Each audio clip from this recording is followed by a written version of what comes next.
The waves crashed gently along the Florida shore as the last rays of sunlight melted into the Atlantic.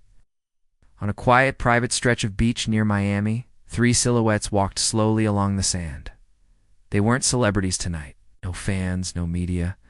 Just 3 men: Cristiano Ronaldo, Lionel Messi, and Neymar Jr. finally together. Again, after years apart, their bare feet left prints in the wet sand as laughter occasionally broke the evening silence.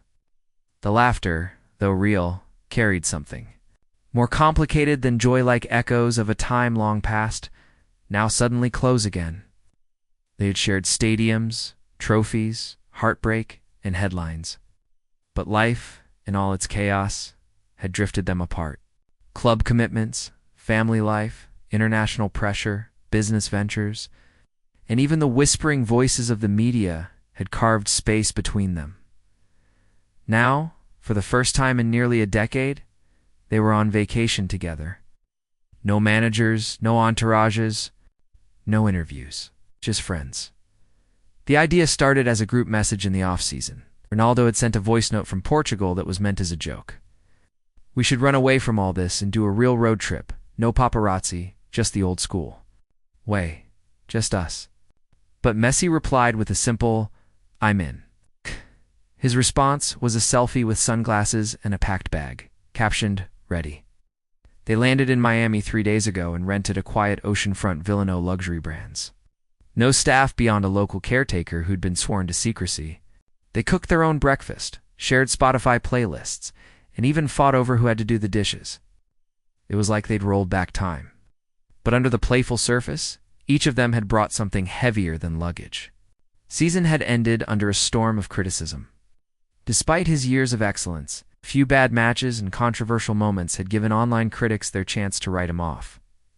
"He's finished," one headline screamed. Sponsors had called, lest his kids asked why people online were so mean. And though he kept his head high, part of him had begun to wonder if the world only loved him when he was winning Messi. Despite his recent successes, struggled in silence. The weight of expectations hadn't left him, even in America. Time he stepped on the pitch, there was pressure media breathlessly covering each touch, fans waiting for a miracle. Even in his quieter life, the ghosts of past comparisons followed him. He missed home, missed the calm of his earlier years, and even missed being anonymous. Neymar, the most vibrant on the outside, carried a quiet heartbreak. His charity foundation back in Brazil, built for underprivileged kids, had lost major sponsorships during the economic dip. He hadn't told anyone, not even his team. It felt like he'd let down the very people he promised to protect. He's flashy. Image made people forget the kid from Santos, who once sold snacks to buy cleats. Lately, he felt like even he had forgotten that kid. So here they were, standing on American soil, not just to escape the cameras, but to find themselves. That evening, on the beach, the conversation started simple.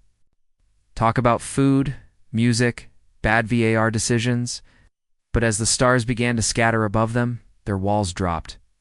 "You know," Ronaldo said, gazing into the distance, "sometimes I feel like I've been running my whole life, from poverty, from judgment, from being misunderstood." Messi, quiet as always, nodded. "And when you finally stop running, you're still not sure if you've arrived, or if you've just lost your way." Neymar sat down in the sand, knees up, arms resting on them. "People think we have everything, but they never see the things we gave up. The childhoods, the mistakes we couldn't fix, the people we couldn't save." There was no response for a whiling, the rhythm of the waves, and the occasional chirp of birds settling for the night. Then Ronaldo broke the silence. "We needed this," he said. "Not just to rest, but to remember. To remember who we are," Messi added, "and who we're not," Neymar said, smiling. That night, they didn't go to a party. They didn't post anything online. Instead, they sat around a small bonfire near the villa, roasted marshmallows, like kids, and took turns telling each other their proudest moment, not on the field. But off it, Ronaldo shared how his mother once told him she was proud, not because he scored goals, but because he stayed humble. Messi talked about the day. He walked his son to school, and no one recognized him and how happy he felt. Neymar quietly told them about a letter he received from a kid in a Brazilian favela. Said his foundation helped him become the first in his family to finish high school. They toasted with sparkling water, because none of them wanted to drink. Not tonight. And as the fire dimmed and the sea whispered in the background, something in each of them shifted. It wasn't just a break, it was a beginning. The beginning of a journey that would take them across Americand, deep into the corners of their own hearts. A road trip not to find fame, but to find themselves and each other. Forever friends. Asterisk. The early Florida sun had barely stretched across the villa's windows when the sound of sizzling eggs and gentle music drifted from the kitchen. Cristiano Ronaldo stood barefoot in shorts and a faded t-shirt, flipping omelets with surprising grace. Across the kitchen island, Neymar scrolled through his phone half asleep, his curly hair still messy from sleep, while Messi poured coffee into 3 mismatched mugs. It was their second morning in Miami, and it already felt like they had peeled off the layers of celebrity. The only schedule was the one they created. No meetings, no press, no obligations, just time. Something they had forgotten the value of. As they sat around the breakfast table, Ronaldo pushed a paper map across the wood surface. "Let's go old school," he said. "No GPS, no assistance. Just this map and the open road." Neymar burst into laughter. "You mean we're millionaires using a tourist map from 2003? Messi, sipping his coffee, nodded. "Let's do it. No tech, just instincts and detours." And with that, they packed the basics. A small duffel bag each, snacks, chargers, an old camcorder Neymar had found in a thrift store, and one acoustic guitar. They left the Ferrari keys behind and rented a nondescript black van, no tinted windows, no flashy logo. Just 3 men heading into the unknown. Their route was ambitious. From Miami, they'd drive north through Georgia and Tennessee, stopping in cities that meant something to each of them. Their final destination, Chicago, where Neymar had a private reason for wanting to end the journey, but they agreed to take their time. To travel like they once dreamed of doing when they were teenagers without fortune, when the world still felt wide and possible. The first hours of the trip were filled with music and memories. They played old Brazilian funk, Spanish ballads, Portuguese love songs. They teased each other about bad haircuts from their rookie seasons, awkward interviews, and the strange ways fame had once overwhelmed them. But as they reached the outskirts of Orlando, something happened that shifted the energy completely. They stopped for fuel at a dusty, half-forgotten gas station off the highway. Ronaldo got out to stretch his legs, while Neymar headed inside for snacks. Messi stood near the pumps, quietly watching the sky. That's when they saw him, an elderly man trying to lift a heavy bag of groceries into his truck. His legs shook as he tried to balance himself, but a can of soup slipped out and rolled under the car. The man leaned over, lost his footing, and collapsed hard onto the pavement. Without a word, Ronaldo sprinted over.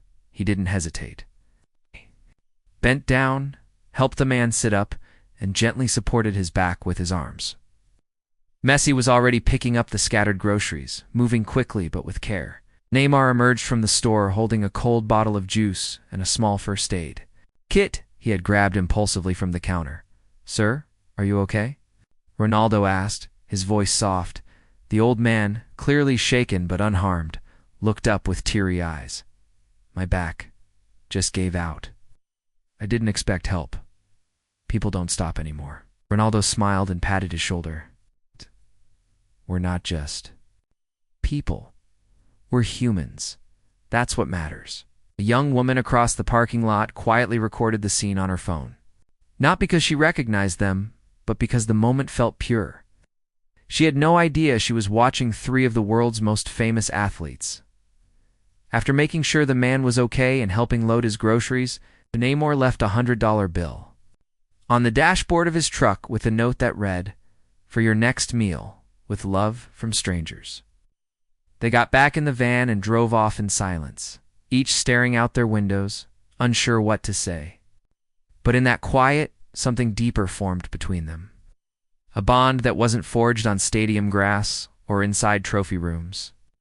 But in the silent kindness they shared without thinking, what they didn't realize was how fast the moment would spread. By the time they checked into a small hotel near Macon, Georgia, the video had gone viral, over 3 million views in a matter of hours. People were less interested in their names than in their actions. The comments flooded in. I don't know who they are, but this is what the world needs more of. Real men help when no one is watching, I cried. Illaway, thank you for reminding me that kindness is still alive. For once it wasn't about their wealth, their goals, or their stats. It was about humanity. They sat in the hotel lobby that evening, each staring at the video on their phones. I thought people only watched us when we were scoring, Neymar said. Turns out, Messi replied, they watch when we care too. Ronaldo nodded. It's strange. I've held golden balls and world records, but that old man's smile, it meant more. That night, they didn't go out. They stayed in, watching movies on an old TV, eating takeout on the floor, joking about their poor choices in American fast food. They played cards. Neymar lost and had to sing karaoke in the hallway. Messi filmed it and promised to leak it someday. Ronaldo laughed so hard he cried. But under the jokes and warm lights, something had changed. They weren't just on a trip anymore. They were on a path, one that wasn't just across a map, but deep into the parts of themselves they had long neglected. Away from stadiums, away from the noise. Just them, their history, and their friendship. They didn't know it yet. But every mile they drove would take them further from their old selves, send closer to a version of each other that the world had never seen. The wind picked up softly as the black rental van rolled into Atlanta. The road signs blurred past, but none of them were focused on the traffic. It was quieter now in the van, not because there was tension, but because each of them had begun to fall into their own thoughts. The laughter from yesterday still echoed in their memories, but today carried a different kind of weight. Cristiano Ronaldo held a folded letter in his hands. The edges were worn from travel, smudged slightly from the touch of his fingers. He had read it a dozen times since leaving Miami. But the words still stirred something in him every time. It had arrived months earlier, in the middle of a long, difficult season. An assistant had placed the envelope on his table, no return. Addressed, just the words, from a boy who still believes in heroes. Inside was a letter from a 13-year-old American kid named Liam, who was battling leukemia at a hospital in Atlanta. He wrote about how watching Ronaldo's games helped him get through chemo. He wrote about how, even when his body felt like giving up, he'd whisper "see you" after every treatment to remind himself that he was still in the fight. He ended it with, I hope one day I can stand again and run like you. Ronaldo never replied directly, but he hadn't forgotten. And now, he was here. As they arrived at the children's hospital, there were no camera crews, no official press event. Just the three of them in hoodies and caps, walking through the side entrance with a quiet sense of purpose. The receptionist looked up, blinked twice, immediately covered her mouth in surprise, but before she could say anything, Messi smiled and placed a finger to his lips. She nodded, understanding instantly. They made their way through long white corridors, passing rooms filled with courage, children with IVs, laughter escaping from open doors, art taped to walls. It was a place where bravery lived every day, where dreams weren't scored with goals, but measured in hours without pain. When they finally reached room 408, Ronaldo hesitated. His fingers tightened around the handle. For all his confidence. On the pitch, this felt different. But Messi placed a hand on his shoulder. Neymar gave a short nod. That was all he needed. Inside, Liam sat up in bed, thinner than his age, pale from the treatments. His mother sat beside him, reading a book aloud. But her voice trailed off as three shadows entered the room. Liam looked up slowly, first at Ronaldo, then at Messi, then Neymar. His mouth opened, but no words came out. Ronaldo walked over, sat on the edge of the bed, and smiled gently. You're the real hero here, Liam, he said. I just came to finally meet you. For the next 3 hours, the hospital room became a world of its own. They played video games on the small TV. Liam, barely strong enough to hold the controller, still managed to beat Neymar in FIFA, and Messi laughed so hard he nearly fell off the chair. Ronaldo taught Liam how to do his celebration properly, and the boy stood wobbly. With help but raised his arms and shouted "See you" so loudly that nurses came running in, only to smile when they saw what was happening. They didn't just make his day. It gave him something more powerful than medication-hope. Before leaving, Ronaldo handed him a bracelet. Simple black leather, the same one he wore during his roughest training seasons. "Wear this," he said. "You're not alone in your fight." As they walked out of the hospital, the sun had already begun to fall behind the buildings. But the warmth they carried inside was brighter than anything the sky could offer. None of them spoke until they were back in the van, but the silence was golden. Messi finally broke it. It's strange. The world talks about goals, titles, contracts, but that boy, he doesn't care about any of that. Neymar leaned back, looking out the window. Just wanted to feel seen, to feel important. Ronaldo gripped the steering wheel tightly. We forget sometimes. People don't worship us because we're perfect. They love us because they see themselves in our fight. That night, they skipped the hotel. They drove out of Atlanta and stopped by a small lake just off the highway. They parked the van, pulled out folding chairs, and sat in silence as the stars began to reflect on the surface of the water. No one was checking Instagram. No one cared about views. The only thing that mattered was what they had just done, not as celebrities. But as humans, Messi took out his phone not to scroll, but to write a message to his wife. "Today reminded me why I started this journey. Not for fame, but for moments like this." Ronaldo stood and looked up at the sky. "You know," he said, "I've scored goals in finals. I've held trophies high. But nothing compares to the look in that kid's eyes when he stood up and shouted my name." Neymar picked up a stone and skipped it across the water. "That was the real victory," he said. And in that quiet, under the open sky, they all understood something that no endorsement deal or trophy could teach. This journey, this unplanned road trip, was becoming something greater than even they imagined. It wasn't about escaping their lives. It was about finally returning to the core of who they were, and the road ahead still held more than they were ready for. But they were no longer walking it alone, asterisk. The Tennessee hills rolled into view like silent waves of earth, green and gold under a soft southern sun. Their van had now traveled through nearly 1,000 miles of the American heartland, but the road ahead still pulsed with purpose. Each turn brought more than miles, it brought memories. As they entered the city of Nashville, Lionel Messi stared out the window quietly, his eyes following the skyline as it slowly rose in the distance. This stop was his idea. 2 years earlier, his foundation had helped fund a struggling inner-city school's library. A principal in Nashville had written to his team not asking for money, but books. Messi didn't just send books. He sent builders, volunteers, shelves, desks. He never announced it. No press. Just action. The donation went under the radar, like most of what Messi did off the pitch. Now, for the first time, he was returning. Not as a global icon, not as GOAT, as Leo. A man who wanted to see the faces behind the letters.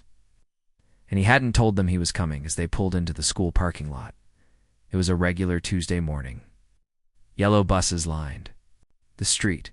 Children's laughter echoed through the halls. A weathered banner hung outside that read, "Believe, begin, become." The kind of message that seemed to belong in every school hallway, but here it felt earned. The building had seen struggle. Mold, collapsed ceilings, no heating in winters. But today it stood stronger. Ronaldo, Neymar, and Messi stepped out. Blending into the background in hoodies and baseball caps. It wasn't until they entered the school office that a receptionist looked up and froze. Her hand shot to her mouth, as if she was about to scream, but Messi smiled gently and held a finger to his lips. She whispered, "Oh my God," and fumbled to buzz the principal's office. The next 10 minutes felt like something out of a quiet dream. Messi walked through the halls of the school like a ghost in his own legend. Children peeked through doorways. Others asked in hushed voices, "Is that really him?" No cameras, no bodyguards. Just a man walking the very halls that his quiet generosity helped restore. When they entered the library, it was brighter than Messi expected. Sunlight flooded through wide windows. The walls were painted with murals of books and children holding stars. Shelves lined every corner. In the middle of the room stood a circle of children gathered for their weekly reading session. Teacher sat with them, book in hand. Messi approached silently, then sat on the floor beside them. One girl turned, wide-eyed. Are you? Messi, he nodded with a small smile. She screamed, not loudly, but with such pure joy that everyone else in the room turned. In seconds, the teacher dropped the book, hands to her chest, stunned. Children rushed forward, not with the energy of fans chasing fame, but like kids recognizing someone who had helped shape their world. Ronaldo and Neymar stood in the back of the room. Watching, they didn't interrupt. They understood one by one. Children hugged him. Some told him about their favorite goals. Others told him about the books they now loved because they finally had a place to read. One boy, maybe 9 years old, held Messi's hand and whispered, I want to be just like you. But maybe in science. It's okay, right? Messi nodded, eyes full. That's better than okay. That's everything. The principal finally arrived, breathless. Mr. Messi, I don't even know what to say. You changed lives here. You didn't just send books. You gave these kids a future. Messi, quiet as always, simply said, thank you for teaching them how to dream. That afternoon turned into something magical. Neymar joined a game of tag with the kids outside. Ronaldo helped clean up the gym with the janitor and offered to pay for new equipment. The three legends became uncles for a day helping with math, homework, drawing cartoon faces, taking Polaroid photos and pinning them on the corkboard near the cafeteria, and then, expectedly, the school choir appeared in the library and began to sing. Messi stood still as their voices filled the room. Their song was simple and original composition by the music teacher and the students. It was titled Shine Quietly. The lyrics spoke of silent heroes, of people who help not with noise but with heart. The chorus repeated a line that hit like a whispering punch to the chest. You didn't say a word, but you changed our world. Messi tried to hold back tears, but they came anyway. Later, as they walked back to the van, he turned to his friends. Voice soft and uneven. I've lifted trophies. I've seen the best stadiums in the world, but this is the most sacred place I've ever stood in. Placed a hand on his back. You built more than a library, Leo. You built hope. Neymar nodded. And you did it without ever asking for thanks. They sat in the van for a while before starting the engine. No one wanted to speak. The silence didn't need to be filled. There are moments in life that don't require explanations. Just breath, just presence. As they finally drove out of the school zone, a group of kids lined up along the fence waving goodbye, holding hand-drawn signs that read, Thank you, Messi, and legends live forever. One kid held up a drawing of all three of them, smiling in the sky like superheroes. Above their heads, in crayon letters, it said, Real heroes don't wear capes, they wear hearts. And that was it. That was the truth of the journey. They weren't just retracing a map across to America. They were tracing their way back to their purpose. And slowly, without realizing it, they were becoming more than legends of the game. They were becoming legends of life. The van hummed down the quiet highway as the Tennessee skyline gave way to long stretches of farmland and empty gas stations. The sun dipped behind the hills slowly, the golden hour casting a warm glow across the windshield. Inside the van, the atmosphere had shifted. The silence wasn't peaceful anymore. It was thick, uncomfortable, and waiting to crack. Messi's side. In the passenger seat, quietly scrolling through photos from the school visit. His face was blank, but his heart still pulsed with the joy of that day. Ronaldo was behind the wheel, eyes steady on the road. Neymar lay stretched in the back seat, earbuds in, pretending to sleep. But no one was sleeping. Everyone was thinking. It began with something small. A comment meant to be light, but sharp in the wrong way. Ronaldo glanced in the rearview mirror and said, You know, if you've spent half as much time in training as you do on Instagram, you'd have 5 Ballon d'Ors by now. Messi's head turned slightly. Neymar sat up slowly, removed one earbud, and raised an eyebrow. "I'm sorry. What did you say?" he asked. Ronaldo smirked. "I'm just saying, do your brilliant nay. But you keep throwing it away. IDs, drama, injuries, you—" "Want to talk about throwing things away?" Neymar snapped, his tone rising. "You spent the last 2 years trying to prove you're still 25. Buying clubs, chasing headlines. Shh. You think perfection makes you untouchable?" Messi tried to intervene. "Hey, come on. Not now." But it was too late. Ronaldo pulled the van over to the side of the road, tires crunching against gravel. He turned off the ignition, exhaled slowly, and looked over his shoulder. "I've fought for everything I have. Every goal, every match, every ounce of respect. I didn't get here by being soft. And I didn't get here by being silent." Neymar fired back. "You think you carried the world alone? I had a country on my back since I was 17. Every mistake I made, every injury, they tore me apart for it. But you wouldn't know what that feels like, would you? Because when you fall, people defend you. When I fall, they say I'm a clown." Messi stepped out of the van without a word. He walked a few steps into the field beside the road, hands in his pockets, head down. The sun had dipped fully now, and twilight was washing everything in soft blue back in the van. The silence hung between Ronaldo and Neymar. "I didn't mean it like that," Ronaldo finally said. "Yeah," Neymar replied, voice low. "But maybe you did." They sat there, staring at the dashboard, listening to the engine ticking as it cooled. Messi eventually returned, quietly climbed into the driver's seat, and started the van. "We're almost to St. Louis. Let's keep going." No one spoke for hours. By the time they crossed into Illinois, night had wrapped around them completely. City lights blinked far in the distance. In the darkness, the bond that had felt so unshakable only a day ago now felt fragile. They reached the hotel in downtown St. Louis close to midnight. A boutique place quiet, tucked away from attention. 3 rooms had been booked, but only 2 key cards were taken from the front desk by morning. Neymar was gone. Messi found the note taped to the kitchen counter in their suite. "Need space. I'll meet you in Chicago. Don't worry about me." Ronaldo stood behind him, reading over his shoulder. Neither said anything for a long time. Messi folded the note carefully and placed it in his wallet. "He's hurting," Messi said quietly. "More than we realize." Ronaldo sat on the couch and put his head in his hands. I wanted to remind him what he's capable of. I didn't mean to shame him." "You both were speaking truths," Messi said. "But pain makes even truth feel like betrayal." Ronaldo nodded slowly. "He thinks I don't respect him," he murmured. "But I do. I always have. He makes it hard sometimes." It's Messi. Turned, leaning against the counter, "And maybe we haven't made it easy for him either."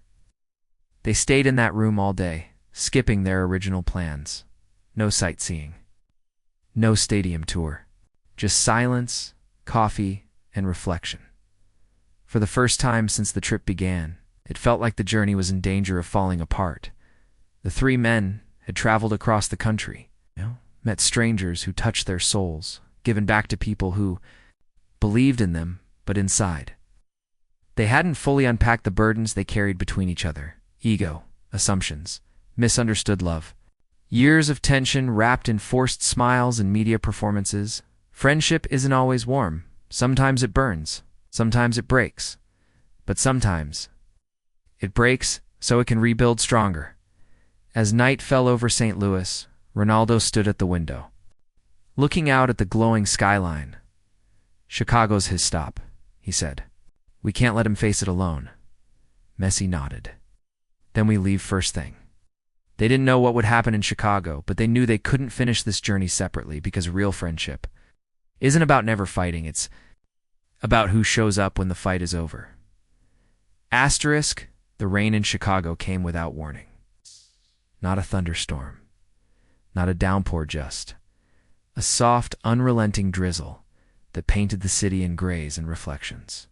Skyscrapers loomed like quiet sentinels, their lights blinking through mist. While the streets below moved in a kind of gentle urgency, taxis splashed past puddles. Street vendors covered their carts, and somewhere in the west side of the city, nestled between an aging auto shop and a forgotten print store, stood a tiny restaurant with chipped green paint and a wooden sign that read, in hand-painted letters, Sabor do Brasil. Neymar stood outside, his hoodie pulled tight over his head, watching the windows fog from the inside. The small building looked almost too fragile for the weight he carried. Into it, he hadn't slept much the night before. He had spent the last 24 hours in silence, walking the streets, riding trains, and sitting in city parks while replaying the argument with Ronaldo in his mind. At first, he had tried to justify it, tell himself he had a right to explode, that he was tired of being judged. But as the hours passed, pride gave way to something heavier. Asterisk, he hadn't come to Chicago just for the trip. This city held something sacred. Years ago, early in his career, Neymar had read a small story online about a Brazilian immigrant family that had opened a tiny restaurant in Chicago after escaping poverty and political violence back home. They worked 15-hour days, barely broke even, but every Friday night they gave out free food to local families who couldn't afford dinner, quietly, humbly, without asking for anything in return. That story moved Neymar deeply. It reminded him of his parents, of struggle, of community. Out! Without telling anyone, he sent a silent donation through a private channel, a check large enough to keep them afloat for 5 years, with a condition: anonymity. No publicity, no credit. Just help. He had never met them in person, till now. He pushed the door open. A small bell jingled above his head. Inside, the air was thick with the smell of garlic, rice, and fried plantains. The space was warm, with mismatched furniture and hand-woven flags from Brazil on the walls. A man in his 50s looked up from behind the counter. His wife was stirring something in the kitchen. A teenage boy sat at a table doing homework.